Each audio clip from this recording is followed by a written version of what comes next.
हाँ जनाब, हम लोग बीपीएससी टीचर हैं। हर रोज हम लोगों के लिए कोई ना कोई नोटिस निकलता रहता है। चाहे वो गर्मी का छुट्टी हो, चाहे जाड़े का छुट्टी हो, चाहे किसी भी दिन का छुट्टी हो, हर रोज आपको कोई ना कोई लेटर देखने को मिल जाएगा। खैर, ये तो रहा मजाक की बात, लेकिन बिहार के टीचरों के लिए बहुत ही अच्छी खबर भी कहें और बहुत ही बड़ी खबर कहें। क्या खबर है कि आपको अपने ट्रांसफ़र के लिए ई शिक्षा कोश प्रोफाइल को अपडेट करना है। कैसे करना है, क्या क्या करना है? यदि आप बिहार राज्य के निवासी हैं और जॉब कर रहे हैं तो आपको क्या करना है? यदि आप उत्तर प्रदेश के निवासी हैं या अन्य किसी राज्य के निवासी हैं तो आपको क्या करना है? सारी बातों पे आज हम चर्चा करने वाले हैं। उससे पहले यदि आप चैनल पर न हो तो चैनल को सब्सक्राइब करके वीडियो को लाइक कर दीजिए, क्योंकि शिक्षा विभाग से जुड़ी खबर हम आपको ऐसे ही तत्परता के साथ दिखाते रहते हैं। बहुत से सवाल है शिक्षकों के मन में। सवाल यह है कि जिन्होंने आवासीय प्रमाण पत्र डाल दिया है, गलत डाल दिया है, उनका क्या होगा? ऐसे सभी शिक्षक जो उत्तर प्रदेश के रहने वाले हैं वो अपने एड्रेस में क्या डालें, या जिनकी शादी अभी 6 महीने बाद होने वाली है वो अपने शादी वाली स्टेटस में सिंगल डाला या अनमैरिड डाला है। तो मैं ऐसे लोगों को कहूँगा कि आप लोग सिंगल ये भी रहने दीजिए, काहे कि ये ई शिक्षा कोश का प्रोफाइल संभवतः हर साल आपको देखने के लिए मिल जाएगा। चलिए पहले सवाल पे हम बात करते हैं। पहला सवाल हमारा यह है कि अपडेट क्या करना है। अपडेट हमको अपना ई शिक्षा कोश का जो आईडी मिला हुआ है, टीचर आईडी पासवर्ड, उसमें लॉगिन करके आपको अपना प्रोफाइल मतलब आपको एड्रेस में संशोधन करना है। यदि संशोधन नहीं करना है, पहले से सब चीज़ें सही हैं, तो आप करेक्ट पे क्लिक करके आवास प्रमाण पत्र 200 KB से नीचे का PDF बना करके अपलोड कर दीजिए। मोबाइल पे आपको OTP आएगा। सिंपल सी बात तो हो जाएगा। ऐसे सभी लोगों को कुछ नहीं करना है, लेकिन हाँ, अपडेट तो सबको करना है। ऐसा नहीं है कि आपका सही है तो आप अपडेट नहीं कीजिएगा, सही है फिर भी आपको अपडेट करना ही है।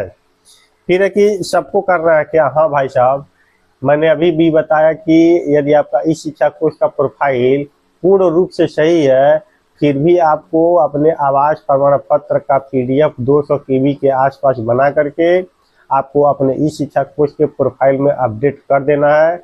और आपको अपना स्थायी पता भी देना है और अस्थायी पता भी देना है। स्थायी पता का मतलब है कि आपका होम टाउन कहाँ पे है, आप मूल रूप से कहाँ के निवासी हैं, चाहे वो बिहार के हो चाहे उत्तर प्रदेश के हो, आप वहीं का एड्रेस दीजिए। यदि आप घर से बाहर रह करके जॉब कर रहे हैं और जिस स्थान पर रूम लेकर के रह रहे हैं उसको कहा जाता है अस्थायी, मतलब आप कुछ दिनों के लिए 2 साल 4 साल 5 साल, मान लीजिए आपका ट्रांसफर हो जाएगा तो आप चले जाएंगे। विभागीय पत्राचार के लिए अस्थायी एड्रेस मांगा जाता है। यदि आपका दोनों एड्रेस सेम है तो दोनों में सेम डाल दीजिए, कोई दिक्कत नहीं है।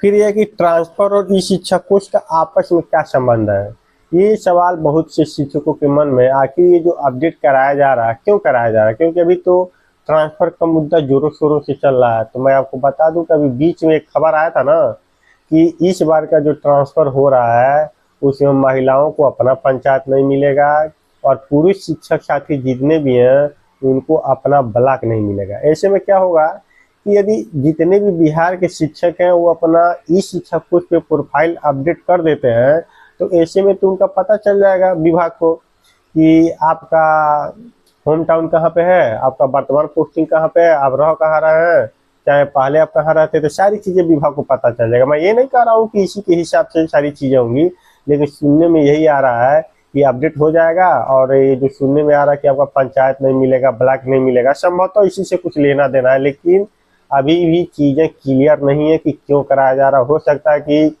विभाग शिक्षकों का डाटा सेव करना चाहती हो, सारी चीज़ें दुरुस्त रूप से रहें तो अच्छी बात है, लेकिन लोग तरह तरह के मतलब निकाल रहे हैं। और इसी क्रम में ये भी कहा जा रहा है कि ट्रांसफ़र का जो मुद्दा है इसीलिए इसी सब कुछ अपडेट कराया जा रहा है कि महिलाओं को अपना पंचायत न मिले और पुरुषों को अपना प्रखंड न मिले। लेकिन मुझे जहाँ तक लगता है ऐसा कुछ नहीं होगा, ये सिर्फ अफवाह ही है जो एक दूसरे के द्वारा फैलाई जाती है। यही अफवाह जब हम लोगों का ट्रांसफ़र हुआ था तब भी फैलाया जा रहा था कि अपना ब्लॉक नहीं मिलेगा तो अपना ये नहीं मिलेगा, ऐसा कुछ नहीं है। लेकिन अभी भी हमको विभाग के निर्देशों का इंतजार करना चाहिए कि आने वाले समय में जो ट्रांसफ़र की नियमावली शायद बन चुकी है और उसको पब्लिक के सामने लाया जाएगा तो उसमें किस किस तरह की बातें कही गई है उसको पढ़ना आवश्यक है, उनके निर्देशों का पालन करना आवश्यक है। तभी हमको पता चलेगा कि इस शिक्षा कोर्स प्रोफाइल सिर्फ अपडेट के लिए किया जा रहा था या ट्रांसफर से भी कोई लेना देना था उसका। खैर, आने वाले समय में आपको पता चल जाएगा। हमारा अगला सवाल था कि जिनका आवास प्रमाण पत्र का जो संख्या 16 नंबर का वो गलत पड़ गया तो क्या हुआ, क्योंकि पहला दिन जब ये प्रोफाइल अपडेट करना था तो उसमें सिर्फ 15 अंक का ही ले रहा था और इसका लास्ट डेट है 5 जून तक। और मुझे ये समझ में नहीं आता, जब लास्ट डेट है 5 जून तक तो हम सभी शिक्षकों के मन में इतनी बेचैनी क्यों रहती है कि हम सारा काम पहले दिन ही करके रख दें। मुझे यही चीज़ नहीं समझ में आती है। अरे टेक्निकल चीज़ें हैं, कुछ बग आ जाती हैं, सर्वर प्रॉब्लम है आ जाती है, धीरे धीरे एक दिन में 2 दिन में फिक्स कर लिया जाता है। आप देखिए सारी चीज़ें सही हो गई हैं। जिनका 16 नंबर का 16 नंबर का डाल सकता है, जिनका 18 नंबर का 18 नंबर का डाल सकता है। हा? पहले दिन तो मार 15 डिजिट का मांग रहा था, आप लोग हड़बड़ी में आकर के डाल दिए। कोई आगे का 4 अंक छोड़ दिया तो कोई पीछे का 4 अंक छोड़ दिया, सारे लोग अपडेट कर रहे हैं। अब ऐसे में उनके मन में यही सवाल है कि क्या किया जाएगा। अब हम बताइए क्या इसमें अब क्या ही किया जा सकता है। यदि आपने डाल दिया तो ठीक है, अब देखिए आने वाले समय में संशोधन का मौका मिलता है कि नहीं मिलता है। लेकिन एक बार अपने 5 तारीख तक इस शिक्षा कोर्स आईडी को लॉगिन करके देखते रहिएगा कि दोबारा उसमें एडिट का ऑप्शन आ रहा है कि नहीं। यदि जैसे ही आपको एडिट का ऑप्शन मिले, आपको फिर से उसको एडिट करके OTP डाल के संशोधन कर लेना है। लेकिन किसी भी काम में इतनी तेज़ी नहीं दिखाना चाहिए। आपको 1 दिन का 2 दिन का 5 तारीख तक मौका था, 1 दिन 2 दिन वेट कर लेना चाहिए था। फिर हमारा अगला सवाल है कि यूपी या अदर स्टेट वाले क्या पता डालें।